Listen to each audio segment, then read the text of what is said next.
Selamat datang di Sukor Makro Update. Data indeks harga konsumen Indonesia mencatat inflasi di bulan Mei sebesar 1,6% year on year. Pergerakan IHK di bulan Mei ini didorong oleh kelompok makanan dan minuman dan tembakau, dan juga perawatan pribadi dan jasa lainnya. Kalau melihat komponen inti masih terinflasi 2,4%.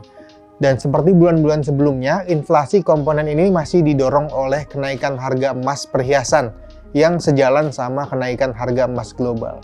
Sedangkan volatile food atau makanan bergejolak terdeflasi 1,17%. Ini didorong harga cabai merah, cabai rawit, bawang merah yang turun. Tapi yang menarik adalah harga beras masih terinflasi 2% year on year.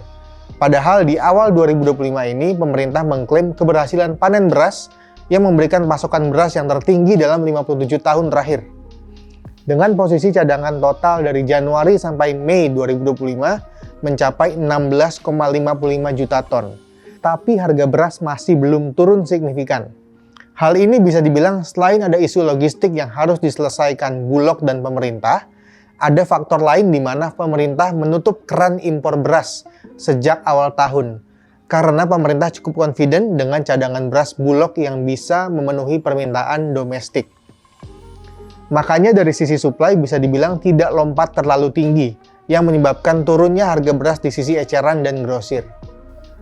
Kedepannya kemungkinan inflasi inti akan tetap relatif tinggi karena pemerintah baru-baru ini mengumumkan paket stimulus untuk menggenjot konsumsi domestik. Salah satu stimulusnya adalah bantuan subsidi upah sebesar 300.000 untuk 17,3 juta pekerja yang berupah di bawah 3,5 juta atau di bawah UMR. Kemudian ada juga subsidi 200.000 per bulan untuk diberikan ke program kartu sembako dan 10 kg beras per bulan. Dan bantuan ini ditujukan untuk 18,3 juta keluarga penerima manfaat untuk bulan Juni dan Juli ini. Beberapa paket stimulus ini pasti akan berdampak ke inflasi yang didorong dari sisi demand ke depannya. Tapi secara headline tentu inflasi masih akan tetap rendah dan menjaga ruang fundamental untuk BI lanjut pangkas suku bunganya. Karena terakhir BI juga sudah mengatakan sekarang stance-nya adalah pro market untuk menggenjot likuiditas di pasar domestik. Artinya outlook ke depan untuk bond market, pemangkasan suku bunga oleh BI akan menurunkan yield SBN 3 dan 5 tahun beberapa bulan mendatang. Jadi melanjutkan tren rally di bond market. Data selanjutnya adalah data neraca dagang bulan April yang baru dirilis awal bulan Juni ini oleh BPS. Neraca dagang Indonesia masih surplus meskipun turun drastis ke 150 juta dolar dari 4,33 miliar dolar di bulan sebelumnya.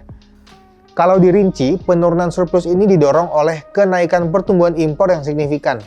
Tumbuhnya sampai 21,84% year on year. Yang didorong impor non-migas yang tumbuh 29,86% year on year. Dari sisi lapangan usaha juga impor di bulan April paling didorong oleh impor barang mentah dan barang modal. Dan dari golongan barang, impor mesin atau HS84 dan HS85 juga naik masing-masing 35% dan 18% year on year. Impor plastik juga naik 35% year on year. Notabene golongan barang yang sangat erat dengan aktivitas manufaktur. Jadi kenaikan impor di bulan April ini justru memberikan sinyal positif akan naiknya investment activity dan produktivitas industri pengolahan Indonesia ke depannya. Jadi kenaikan impor barang modal ini jadi leading indicator bahwa pelaku usaha di industri manufaktur akan menaikkan produksi di beberapa bulan mendatang.